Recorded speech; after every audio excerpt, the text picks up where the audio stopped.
what's up, guys? My name is Fico, and this is My Gaming Mind, and we continue this little slide through the E3 conferences here, and as you could probably guess, I'm decked out with N7 gear, because as much as people hate EA, they are the publishers of my favorite franchise of all time, so clearly they have done somewhat good. I mean, Dead Space is their deal. I mean, they're the ones that pretty much gave. I mean, they built this game. I mean, this franchise, Dead Space. This is their deal. I mean, but anyway, EA is one of those companies that every year does an E3 conference, and this year was a very very strange start.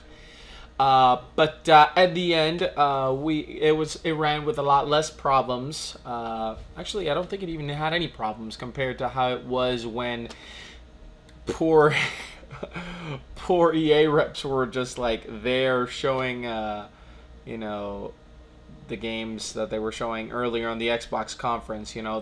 Those sound issues. But anyway, I'm come to go ahead and kind of do just the same as I did before. I'm just going to narrow down a little bit about everything about what happened and impressions of the stuff that they did and overall result of this. And depending on how long this video is, I'll probably either bundle it up with the Ubisoft conference or I'll just do this one both together. So first off, Peter Moore. He comes out and he's talking about how awesome EA is getting ready for the next generation. And first off, one of the first things that happen is there's this trailer, and we think it's going to be Battlefield 4, and as it turns out, it's actually Plants vs Zombies 2.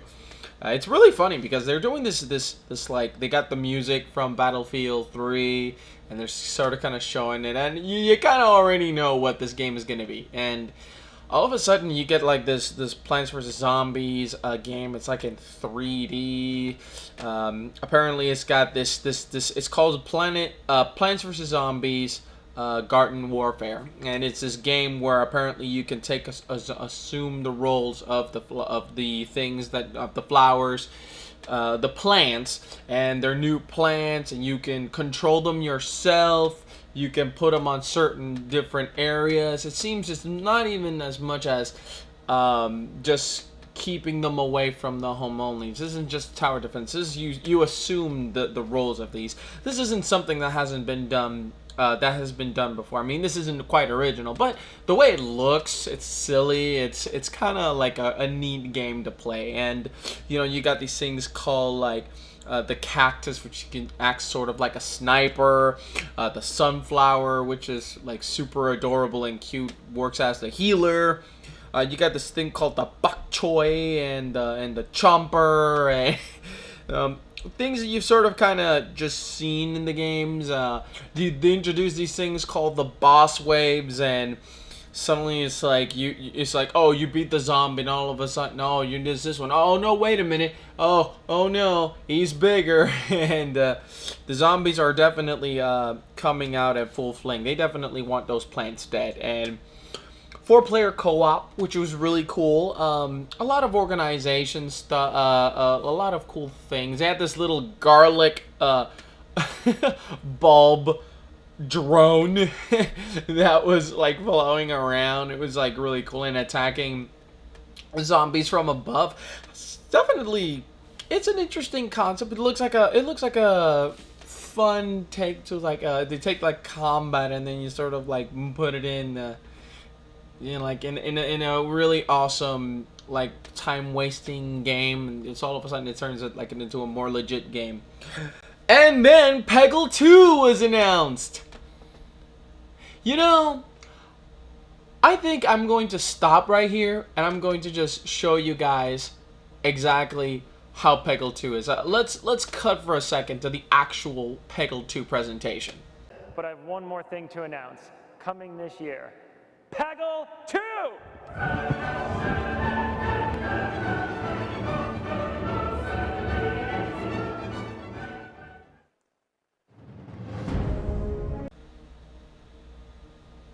Yeah. Yep. That was it. The guy just you know, if there's anything that you'll remember out of E3, it's that. Just talking a whole lot about a game, then all of a sudden he introduces another one, and exit stage right. So, yeah, I mean, that happened, and whatever, but, Titanfall was also presented, as well. Respawn came out again, Vince Appella, I don't know why I keep calling him Frank, Vince Appella, and, not much as an extensive view as it did on the actual Microsoft conference, but this time around, it was announced that it was coming out on spring 2004. It's also going to be available on PC, which I am super, super pumped. This time around, they talked a lot about, the team, the experience and what they were doing with getting Titanfall off the ground, and, this is just more a personalized view of the actual game itself, more based on the team. So, but Titanfall, I think it might have had a much better presentation when it was being presented by Microsoft. Clearly, there was gameplay in that one. It was only just a game video. But from that point on, they did something similar to from what Microsoft did when they said that from here on out, the next couple of games they're going to be from the Xbox One. From here on out, after that, they're going to be showing games that were running on Frostbite 3, which is the engine that's going to be running Battlefield 4. The upgrade to Frostbite 2 from what Battlefield 3 ran off. And guess what? Some of those games were really exciting, including a not even shown any gameplay, sort of like a teaser announcement that DICE was doing another Star Wars Battlefront. It was so brief. It's kind of weird. It just sort of got everybody excited, and then all of a sudden, they go on to the next title. But hey, you know what? Star Wars Battlefront, running on Frostbite. Imagine Battlefield 4 graphics, and imagine Star Wars. Does that thought not just blow your mind away? Of course it does. It blew my mind away. Then they started to talk about Need for Speed Rivals, and this is where it actually retained my attention, but then lost me a little bit later, and I'll explain why. The game, I keep beating this thing to the ground, but let me just mention this again, and I'm probably going to say this like 3 more times. I am not a racing game fan, but Need for Speed Rivals is one of these franchises. Need for Speed is one of those franchises that they hype up every year on E3, but then all of a sudden the game comes out and it just doesn't really do much. But this time it's sort of really cool because you get to pick between the cops and the racers. The Fast and the Furious guys or the cops, and you have this thing in which it's sort of like this all-drive thing in which apparently you could play single player, and all of a sudden you find yourself having people, actual players playing against you, and players will try to detain you as the cops, and you'll be outsmarting them while you're doing like a race, and all of a sudden you'll be like get like a single player with both factions, and then also it'll be like this transition between them, and cops here basically respond to racing activities, and the game looks very, very nice. Really beautiful game. One of the coolest parts is that with Smart Glass, you could also plot and assist the cops. You can plan helicopter pursuits based upon what you're showing. And I think what I saw is that they were also showing how you could assist the racers in designating them specific paths. I could be wrong with this game. It may have actually shown it because there was a couple of racing games that they just shown off. But I think this one is like using Smart Glass. I think it definitely it sort of just adds this extra layer of game. I mean, they say there's like a tablet. I mean, I'm using a smartphone. Smart Glass is supposed to interact with your devices. It connects Smart Glass with my smartphone, with my Xbox with my smartphone. But I'm not sure how that. They really didn't say much about Smart Glass with smartphones. They were emphasizing tablet. I'm thinking tablet is probably going to be what it is because, you know, like as big as nice as having an iPhone or a bigger screen like phone like the Galaxy S2, 3, or the Galaxy Note 2, or the Galaxy S4, they're definitely hinting at Smart Glass. Get a tablet. But then, before they went into talking about the next game they didn't show any gameplay for, they then started talking about Fast and the Furious, the movie. I said it by mistake, and I'm sorry. There's a Need for Speed movie. Yeah. And it does not look at all different from your regular Fast and the Furious movie. It's Aaron Paul, the dude that was in Breaking Bad, and all of a sudden he's like, I'm gonna play this dude, and I'm out here with this car, and all of a sudden we're gonna show you guys footage of this next movie, and I hope that you go watch it. And my first thought was, what does this have to do with video games? And second thought was, why does this have to do? Why are you promoting your movie in a video game trade show? You know, because it's a Need for Speed. Because I mean, let's face it. I mean, you may call it whatever you want, but Fast and the Furious has this market locked. But who cares? Aaron Paul came out. There's a Need for Speed movie. It looks like a Fast and the Furious knockoff. I mean, and who knows? Maybe it'll be fun, at the least. Maybe it'll have something to do with street racing, unlike the Fast and the Furious sequels. But enough about Need for Speed and Fast and the Furious and Jesse Pinkman. It's Dragon Age! This is what I was waiting for. I wanted Aaron to shut up, and I wanted to see some Dragon Age. I wanted to hear about Inquisition, about Dragon Age 3, about BioWare's next. You know, like a lot of people said that Dragon Age 2 was an abomination. I have to play Origins from beginning to end, and then play 2 to give you a further concrete opinion about it. But you know what? From what I played, it didn't seem like a bad game. From what people tell me, people are overestimating how bad that game is. They're overstating how it is. You know, it's like it's not a bad game. It's not Dragon Age apparently. I mean, I don't know. But anyway, Dragon Age 3, and is gonna be running on Frostbite 3 as well. And I'm so excited. And they actually show a little bit of gameplay. But it's a trailer. And that hurts so badly because I was hoping for BioWare to come out and just like, oh, let me just show you what the new things that you could do.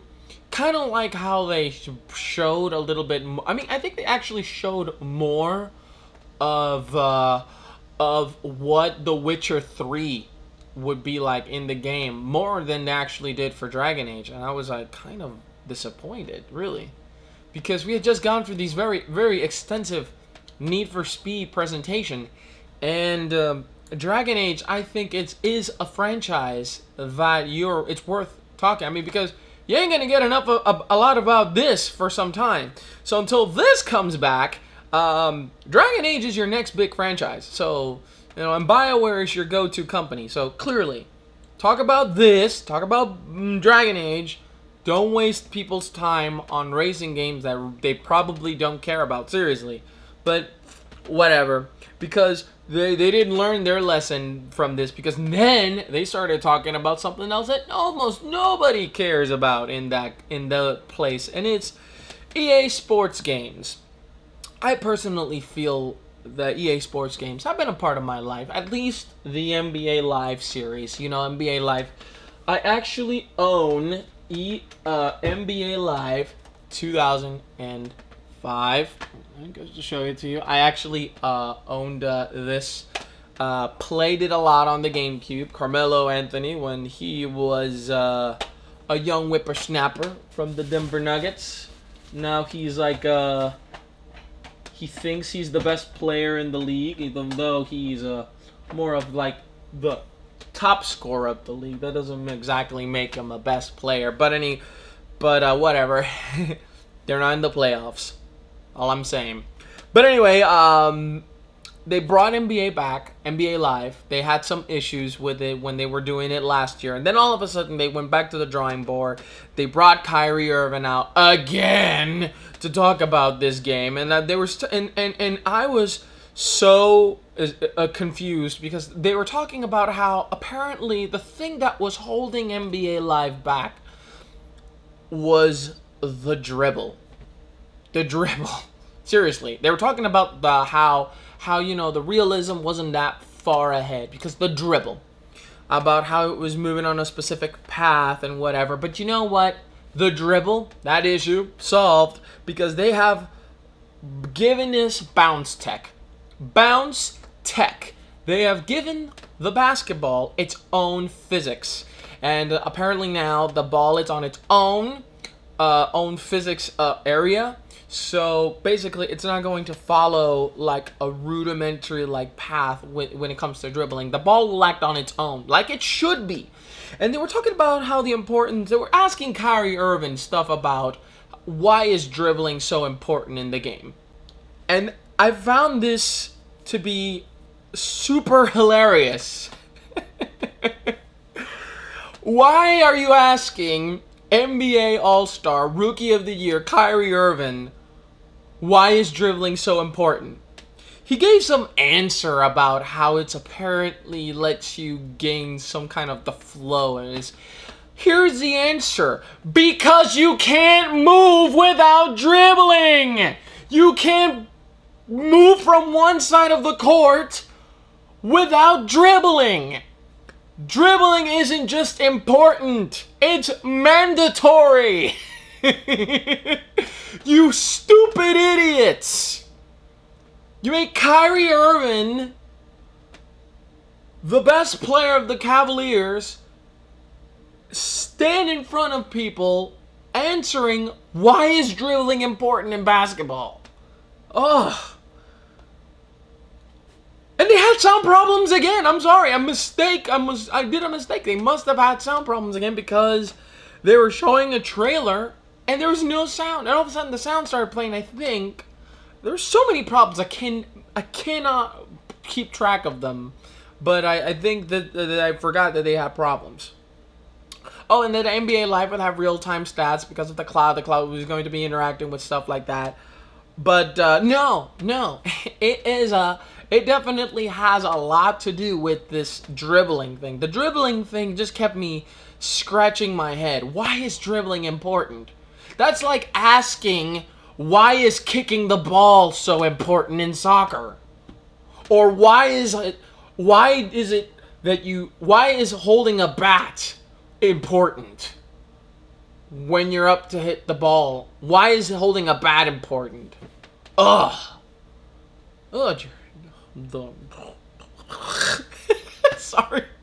I'm sorry, but that was so stupid. I just had to go on a rant. I think this video is going to end up being longer, so because I completely forgot and blocked that thing out of my mind. But then came Madden NFL 25, which was 25 years. We've been seeing that Madden, and every year has been better graphics and stuff. But apparently they did a couple of things. First off, they re-talked about player sense and the realistic player environments, and they showed Ignite, which I forgot. They talked about Ignite also with the NBA Live engine, because it looks much more realistic. And Ignite is this thing that's going to be powering all of these games. The FIFAs, the next couple of EA Sports games. Ignite is this engine. Sort of like how Frostbite is powering up DICE's games. This is sort of like their deal, Ignite. And they showed it's a lot of stuff. I try to get footage. Let me give you guys advice for the next time that you watch a stream about on EA about E3 footage. Never go to Spike. Never go to Spike. You know why? Because they started playing ads. You know, they're doing it on game trailers, but because their GTTV is associated with Spike now, they gotta hammer in these stupid ads. Well, oh, and they revealed who is the next person to be cursed by the Madden curse, and that's Adrian Peterson. And I was thinking to myself, why? Why would you do that to him? He's just getting better. He's just recovering. He's getting his legs back. Why would you curse him? Why would you do that, EA? Why would you curse poor Adrian Peterson? You couldn't curse someone I didn't like. You couldn't curse Tom Brady or Jay Cutler, which I absolutely hate.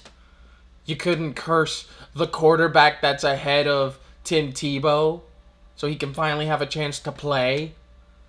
I mean, I'd say Tom Brady, but oh, you know what? He is Tom Brady. Okay, never mind. Oh, but you could have put out Sanchez from the Jets. You could have put anybody. Someone we definitely dislike. But why do you have to put Adrian Peterson? Come on. He doesn't deserve it. AP does not deserve this. But I wish him the best in his future injury recovery or, whatever, because he's cursed. FIFA 14, Lionel Messi came out again, and the rest of his team came out again to talk about how awesome FIFA is. But that is not important. You don't need soccer players to tell you how important FIFA is. You know who do you need to tell you who is important? Drake. That's right. That is the essential, that is the man that needs to be on stage telling you about FIFA. Drake, a rapper who used to be on Degrassi, and he's now like Lil Wayne Part 2. Drake. He comes out with Started at the Bottom, and all of a sudden he's out. Soccer is in his blood, he said. Really? Soccer is in your blood? In the videos that you're shown rapping about women and money and how people don't know who you are, wouldn't you ever show any soccer? Really? Your passion is soccer? Your blood? It's in your blood? Last video I saw you doing any type of sport, it was a basketball video. Come on. They talk about pro instincts again, and well, let me just put it to you this way. FIFA, if you love FIFA, then the graphical enhancements, the realism of FIFA, it's definitely there, and you get such a good feel towards how real they're trying to get the soccer experience, because soccer is a universally loved sport, and Drake, I don't think, has the brightest freaking idea of what that means. Seriously, I honestly don't think that Drake has a clue. I think he literally got paid a good amount of money to stand there and tell you how awesome FIFA is. And even though it's not a lie, I mean, FIFA's great. I mean, I played FIFA when the GameCube came out, and I was blown away by how awesome FIFA was, but I didn't understand the rules. So soccer's never been really my type of sport. But I don't think he gets it.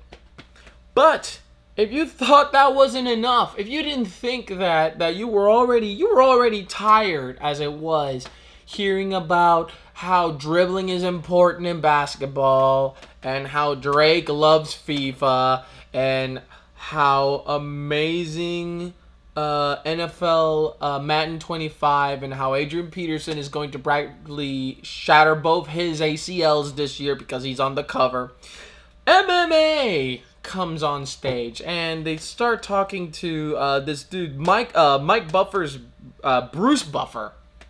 he comes out and he's like this megaphone comes down and he starts to talk like it's going to be like a UFC fight, and he says it's time. Starts to talk about what does this have to do with video games? It has nothing to do with video games. Nothing.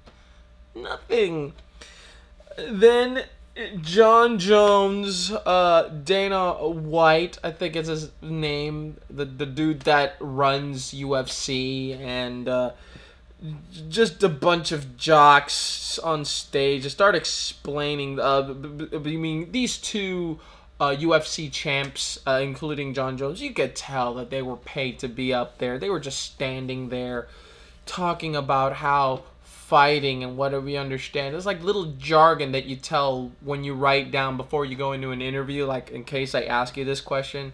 Seriously, that's just wow. MMA, nice. Oh, and the thing is, the thing is that I thought that those two were just there to talk, to just be there as like, oh, here are these UFC fights. John Jones actually says something, and like more than half of the whole time that he's standing up there, he's just standing up there, and he's kind of sort of says something. And the other guy also says, I do not remember who the other guy is. I didn't even write his name down. It doesn't matter to me. He's like one of a bajillion of them that are supposedly really, really good. I don't care. I seriously don't care. But the thing that drew me into this was that the dude that was running UFC, this bald, big-ass steroid freak, he's like telling you, is like, fighting is the oldest sport, the oldest time, and that's how people used to solve all their differences. And you know everybody here loves to get in a fight. Yeah. He's just like, fight. I'm just like, he's fight fans. We're all fight fans. Blah, blah, blah, blah, blah. Get out of the stage. Good night. And anyway, and after that waste of time finishes, then we have Battlefield 4. And finally, we get a real look at Battlefield 4. Now, let me recap a little bit about what happened. The last time, they were littered with problems, and that was only playing a trailer. Here, we're getting a gameplay footage. And this might be one of the coolest things I have seen in a conference, and I'll tell you why. Because they showed 64 gamers on PCs all cooperating at the same time, playing this mode called Commander. This Commander mode is ridiculous. How apparently you can manage as a commander.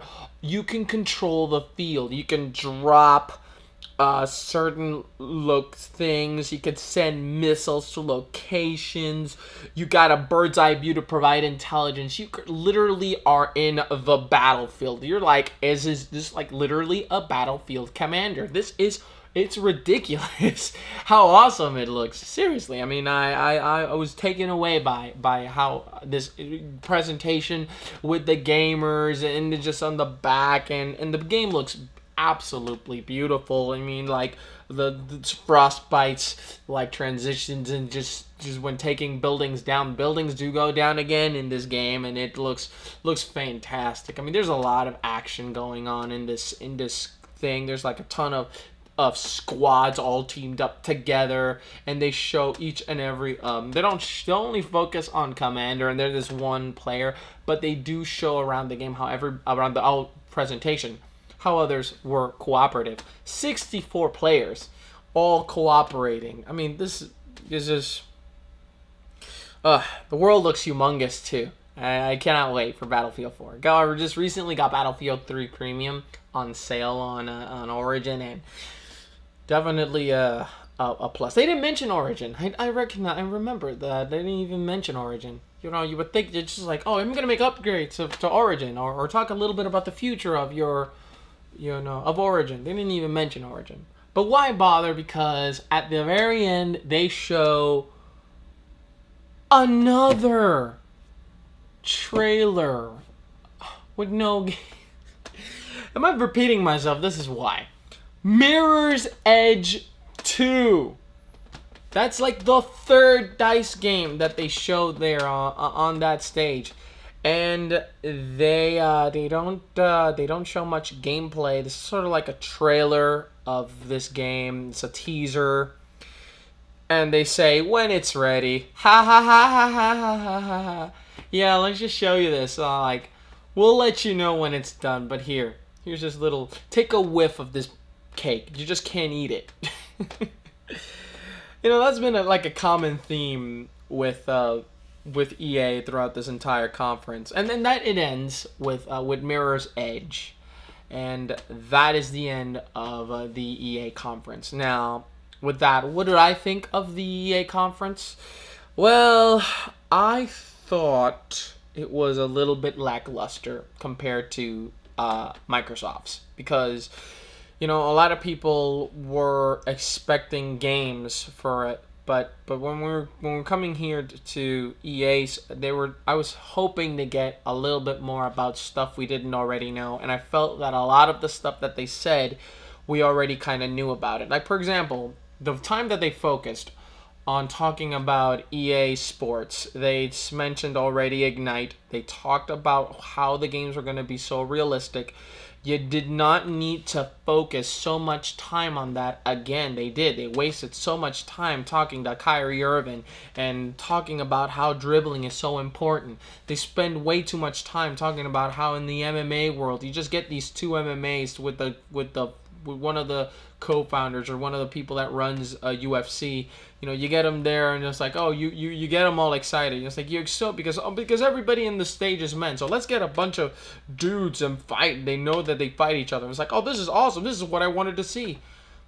And then you get Aaron Paul to come out about a movie. You know, I mean, no offense. I mean, like, I guess the movie does kind of look like a bit exciting, and it does look like it's gonna be a good stunt work and stuff like that. But you know what, that I would think you would bring something up like that in an event like maybe Comic-Con, you know, when you're going to show movies that are based on stuff that was based out of geeky things like video games. You don't talk about movies on E3. I mean, you want to announce movies. I mean, like, they already announced a TV show on the Xbox One reveal event, you know. They didn't spend all that time talking about it. I just felt that they spent way too much time with Need for Speed as well. But warranted that time was at least spent the majority of that time talking about the game itself, showing off smart glass and showing off how the interaction, the integration of other devices is something that is now going to become a part of the gaming experience. And let me tell you something, this gimmick might actually end up working. Although you could probably do that on a Wii U without needing to get another device. But the fact that they've acknowledged that is something that works, hey, it definitely sounds like it could work. And another thing I didn't like was they showed way too many trailers and not enough gameplay footage from it. I mean, they showed a good amount of deal from the Plants vs. Zombies 2, but that, in my opinion, is a game that could be for everybody, but not be for everybody in specific. It does look very fun to play. I won't completely deny it looks really fun. I wish it were like in a PC game. That would be like super awesome to just get a bunch of people together like Dino and Victor, and if they're interested in being plants, stop the zombie horde. This is like not Left 4 Dead, but you know, it is something that's fun. But they like for example, they could have shown another thing about Titanfall. Instead, they just show a team video. They showed off like a little teaser with Star Wars Battlefront. They said nothing else. Dragon Age, they showed another teaser. They said nothing else. They showed even EA Sports did it with FIFA. I think FIFA, the franchise that I think should have gotten the more emphasis, should have talked a lot more. Instead, they got Drake out there trying to convince you that his soccer is in his blood. Seriously. The Mirror's Edge 2, you ended on something like, I would have wished they did something like Titanfall. Maybe you end with Titanfall, you show Titanfall in action. I wish they would have shown Mirror's Edge 2, which was something that I think not a lot of people felt that it was going to be there, or maybe I didn't think at all that it was going to be there. Maybe it's just shown it. Maybe they didn't have anything, but from what I've seen, it definitely does look like they had gameplay in there, but it was, nevertheless, it was just another gameplay trailer. I did really like the emphasis on Battlefield 4, and I definitely like that they got their act together and they didn't go through another set of sound challenges. The Peggle II guy, I think he did that because he seriously needed a meme to go this year, you know, because Mr. Caffeine was definitely not amongst us. So, and everybody knew he wasn't going to be here this year, so I guess somebody needed to do something to get attention, I guess. But EA, a lot of celebrity boasting, a lot of how we're so awesome, but you know, but they did show from their games, they show that they were definitely serious.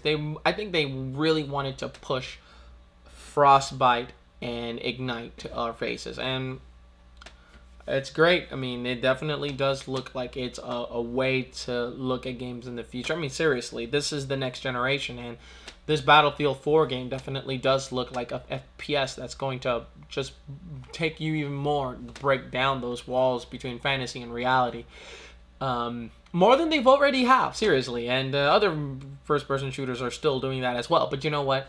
Battlefield, my opinion, is where the realism is at with combat-based first-person shooters. You could call me a Call of Duty hater, but seriously, I mean, I do like Call of Duty. I don't love Call of Duty like almost all the people I know do, but I'm more of a Battlefield player. Always have, always will be. I enjoy doing it in local LAN parties, and if I ever get the chance to do another LAN party on my new PC that I do want to build up someday, get it ready for all of those games like Titanfall and Battlefield 4, I'll definitely be ready for that. So, and with that, it ends the EA impressions of the conference. This video did go a little bit high, so I will split this one up, and when we come for video number 3, we will be talking about the Ubisoft conference. And I have things to say about that Ubisoft conference. Oh, do I have some things to say? Oh, dear. I really do hope that Aisha Tyler fans aren't literally offended about what I have to say. I'm not going to insult her, but I hope they don't take it too seriously either.